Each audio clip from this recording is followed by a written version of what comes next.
Quando a pessoa que você mais ama na vida te trai, tudo desmorona. Minha própria irmã engravidou do meu marido e destruiu minha felicidade. Mas ninguém esperava a reviravolta que eu preparei. Essa é a minha história, contada com dor, lágrimas e vingança. Inscreva-se no canal, curta o vídeo e compartilhe com quem gosta de histórias intensas e dramáticas.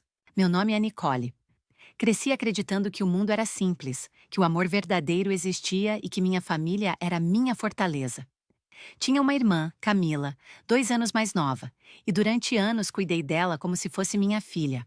Ela era linda, carismática e cheia de vida, mas às vezes seu jeito provocador me incomodava.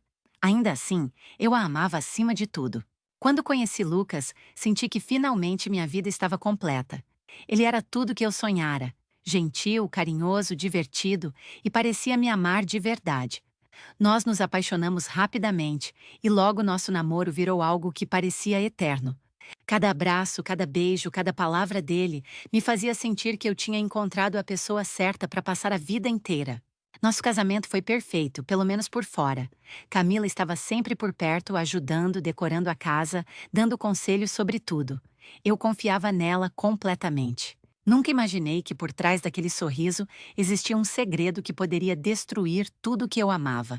Eu lembrava dos dias felizes, nós três almoçando juntos, rindo de piadas bobas, planejando viagens. Parecia um sonho.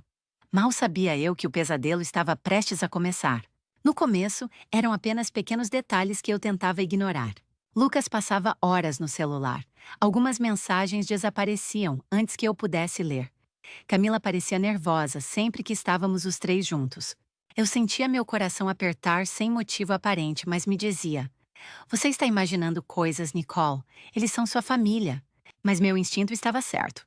Uma noite, enquanto Lucas tomava banho, o celular dele vibrou. Uma mensagem apareceu: "Não aguento mais esperar, preciso te ver." O remetente, Camila. Senti meu mundo girar. Uma mistura de choque, raiva e dor me consumiu. Eu precisava confrontá-los, mas tinha medo do que poderia ouvir. Meu corpo tremia, minha respiração ficava curta, e cada segundo parecia durar uma eternidade. Quando finalmente enfrentei os dois, a verdade explodiu diante de mim como uma bomba. Camila estava apaixonada por Lucas. Dissera que era apenas um erro, mas havia algo muito mais profundo. E então veio a revelação que destruiu meu coração. Ela estava grávida. Minha própria irmã, a pessoa que eu mais amava no mundo, esperava um filho do meu marido. A dor foi tão intensa que senti como se meu peito fosse esmagado por uma força invisível. Tudo o que eu acreditava, tudo o que eu construí, tudo o que eu amava, despedaçou-se diante dos meus olhos. As semanas seguintes foram um verdadeiro inferno. Cada olhar de Camila me queimava, cada toque de Lucas me lembrava da traição. Eu sentia uma mistura de raiva, tristeza e nojo, e muitas vezes chorava sozinha, sentindo que não conseguiria sobreviver à dor. Minha mãe tentava intermediar, mas nem ela sabia como lidar com a situação. Lucas implorava para que eu o perdoasse, jurava que me amava e que ainda queria nosso casamento. Camila chorava, dizia que não podia mais viver com a culpa, que só queria o bebê, que me amava como irmã. Mas eu sabia que nada daquilo era verdade. Sentada no meu quarto, sozinha, sentia minha vida escorrer pelos dedos. Cada lembrança parecia uma faca cortando meu coração. O amor que eu tinha por Lucas, a confiança que tinha em Camila, tudo estava destruído. Foi naquele momento que algo mudou dentro de mim. Uma faísca de raiva e determinação começou a se acender. Eu não podia me deixar destruir completamente. Não agora. Eu precisava de um plano. Após semanas vivendo naquele inferno, percebi que não podia mais continuar ali. Cada sorriso falso de Camila, cada palavra de Lucas pedindo perdão, cada olhar carregado de culpa ou sedução. Tudo isso me deixava com um nó no estômago que parecia apertar meu coração até esmagá-lo. Eu precisava sair, não podia viver naquele pesadelo. Peguei minhas coisas à noite enquanto eles dormiam e silenciosamente saí de casa. Minha cidade natal, que antes era aconchegante, agora parecia sufocante. Tudo me lembrava da traição. Mudei-me para outra cidade. Abri uma pequena floricultura, meu refúgio.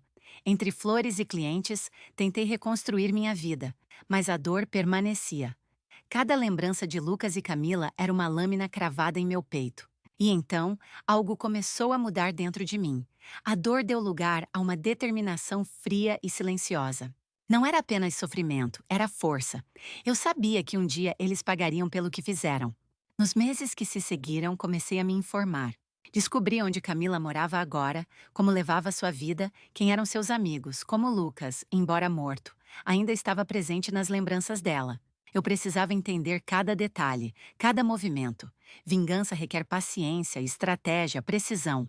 Não podia agir por impulso. Analisava mensagens que ela postava, conversas que conseguia interceptar discretamente. Cada gesto dela me dava pistas, e cada descoberta aumentava minha raiva e minha determinação. Enquanto isso, meu coração começava a cicatrizar. Não totalmente, a dor nunca desapareceria completamente, mas eu sabia que agora estava me preparando para a hora certa. Lucas havia morrido tragicamente em um acidente de carro anos depois, deixando Camila sozinha com o filho que ela havia usado para me destruir. Foi nesse momento que decidi, minha vingança começaria. Não seria feita com raiva impetuosa, mas com estratégia e justiça. Primeiro passo: reunir provas. Mensagens, gravações, fotos, documentos que mostravam cada mentira e manipulação de Camila. Segundo passo: expor suas mentiras publicamente de maneira que ela não pudesse escapar. Terceiro passo: garantir que ela sentisse a dor que eu senti, que visse tudo desmoronar ao seu redor. Eu aprendi algo importante durante esse período. Vingança não é sobre ferir sem motivo, é sobre justiça quando ninguém mais pode agir. Depois de meses de observação, eu já conhecia cada hábito de Camila. As pessoas em quem confiava, as contas que escondia, os pequenos segredos que ela achava que ninguém via. Eu não queria violência nem humilhação gratuita. Queria algo que doísse com justiça, que mostrasse a ela o estrago que sua mentira causara.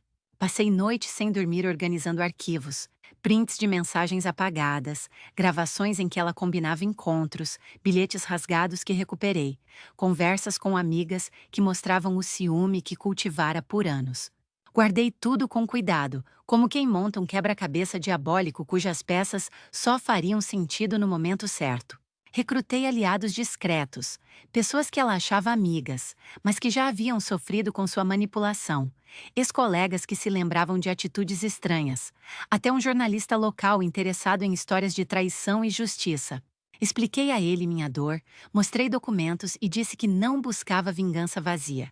Queria apenas a verdade no ar, para que ninguém mais fosse enganado por aquele sorriso.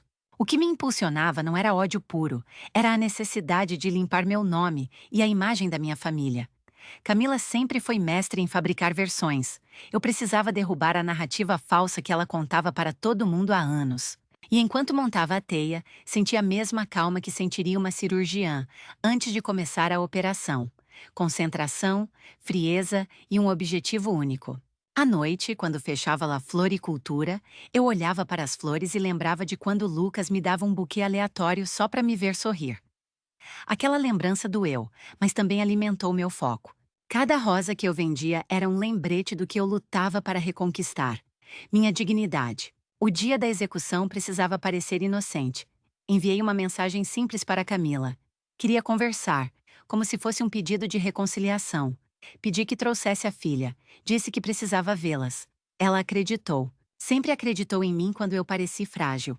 Escolhi um restaurante discreto, e quando a vi entrar com a menina no colo, meu estômago apertou.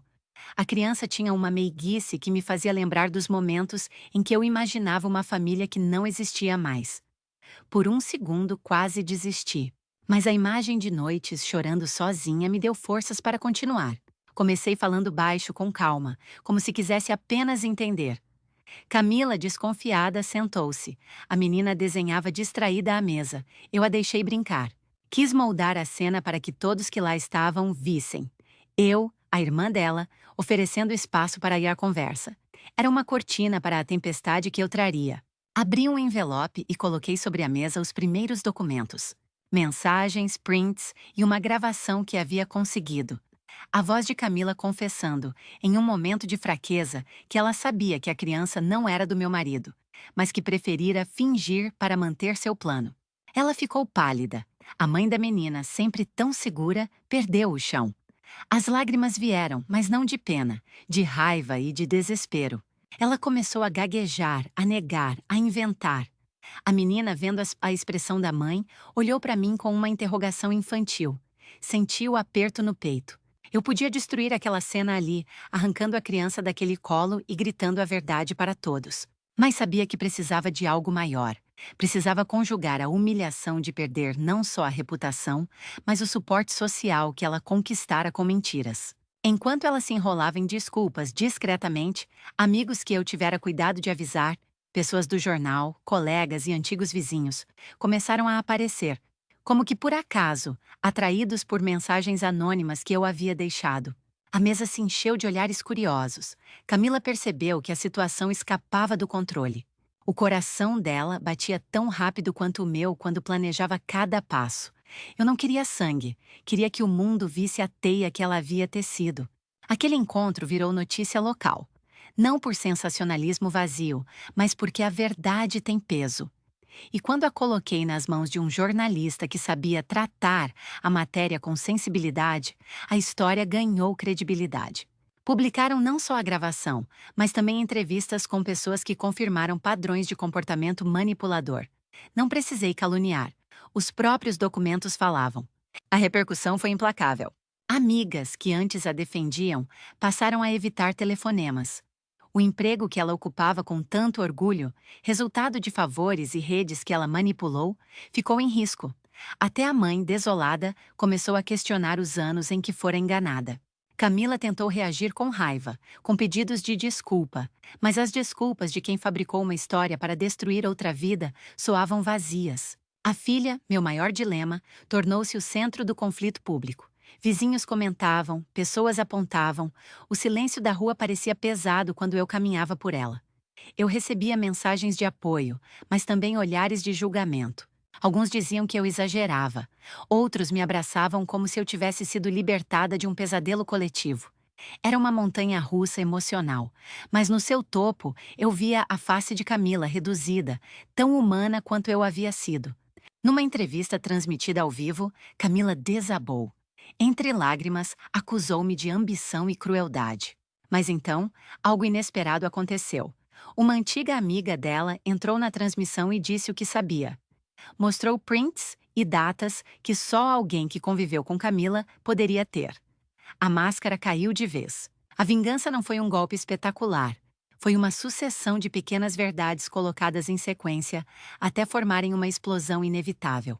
E enquanto muitos diziam que eu havia ido longe demais, eu apenas confirmei algo que ninguém queria acreditar antes: que a traição tinha sido maior do que imaginavam e que havia sido arquitetada. Quando a poeira baixou, Camila estava sozinha. Perdera amigos, credibilidade e, o que doía mais, o respeito da própria mãe. Havia olhares de pena por onde passava, e portas que antes se abriam, agora se fechavam. Eu teria imaginado sensação de triunfo absoluta, mas a realidade foi mais complexa. Havia momentos em que me pegava olhando para a foto do meu casamento, lembrando de Lucas rindo, e sentia um vazio tão profundo que a vingança parecia um remédio amargo. Vencer custou caro. A exposição trouxe justiça, mas também trouxe memórias que doíam. Não senti júbilo, senti um silêncio, uma espécie de alívio misturado à culpa e à tristeza. Houve quem me chamasse de fria, vingativa demais. E quem me abraçasse como irmã que reencontrou sua dignidade. A comunidade se dividiu. Minha floricultura continuou cheia de clientes, mas eu já não era a mesma. Eu havia atravessado um território escuro e voltado diferente. Camila, por outro lado, recebia visitas legais, discussões sobre tutela e a mãe a pressionando por ajuda. Eu, que planejei tudo, percebia que a violência moral que desferi também era uma faca. Eu feri, e no processo me transformei. Mas não me arrependi do objetivo. Apenas tornei-me consciente do que a justiça podia custar. Se pensavam que a história terminaria com Camila caída e Nicole caminhando para sua vida nova, haviam subestimado o que eu chamava de o golpe final. Enquanto o mundo observava a queda dela, eu guardei uma peça que ninguém esperava. Uma gravação que não expunha apenas a traição, mas um pedido dela, feito anos antes, de que eu a perdoasse e a aceitasse como irmã, implorando com voz trêmula para que eu cuidasse da menina se algo acontecesse. Era um recado que mostrava que por trás da ambição havia fraqueza e medo, e que a filha era algo que Camila tentara usar como amparo emocional. Na calada da noite, antes de tornar tudo público, eu havia combinado com o advogado que preparasse documentos de tutela temporária caso Camila fosse incapacitada emocionalmente de cuidar da filha. Não para arrancar a criança como punição, jamais quis isso, mas para garantir que aquela menina tivesse estabilidade e proteção contra a instabilidade da mãe. Era um movimento legal, frio na superfície, compassivo na essência. Eu queria proteger o inocente que crescia em meio às nossas ruínas. No tribunal, a defesa de Camila era desesperada. A promotoria apontava padrões de manipulação. A juíza, depois de ouvir psicólogos e testemunhas, decidiu por uma tutela temporária, com visitas supervisionadas para Camila. Não foi uma sentença de castigo final, mas uma medida de proteção. O que surpreendeu a todos foi o que eu disse na audiência. Não pedi vingança, pedi proteção para a menina. Falei com voz embargada, contei minha dor, mas também disse que a criança não era culpada. Foi a minha cartada final, um golpe que misturou justiça e misericórdia. O mundo ficou mudo. Aqueles que me taxaram de cruel agora viam que minha vingança tinha limites morais. A reviravolta surpreendente foi essa. Eu poderia ter destruído por completo, mas escolhi proteger o que era inocente. Foi a maior humilhação para Camila, perder a narrativa e ainda ver sua filha acolhida por quem antes considerava inimiga. Meses depois do veredito, a vida retomou-se em ciclos distintos. Minha floricultura virou um pequeno refúgio para outras mulheres que sofreram traições. Comecei discretamente um grupo de apoio, encontros semanais com bolo, chá e conversas que curavam. Diante de milhares de flores, achei uma nova missão: transformar dor em cuidado. Camila apareceu uma vez num dos encontros, magra, silenciosa, com olhos que tinham perdido brilho. Eu a olhei sem ódio, apenas com a distância que o respeito próprio exige. Ela tentou se justificar, pediu ajuda. Ofereci o básico, encaminhei-a para terapia, sugeri um plano de reabilitação emocional que eu mesma havia negociado com especialistas. Não por caridade, mas porque sabia que a única forma de ela deixar de magoar era enfrentar suas sombras. A surpresa final que poucos esperavam foi compreender que vingança não me devolveria Luke.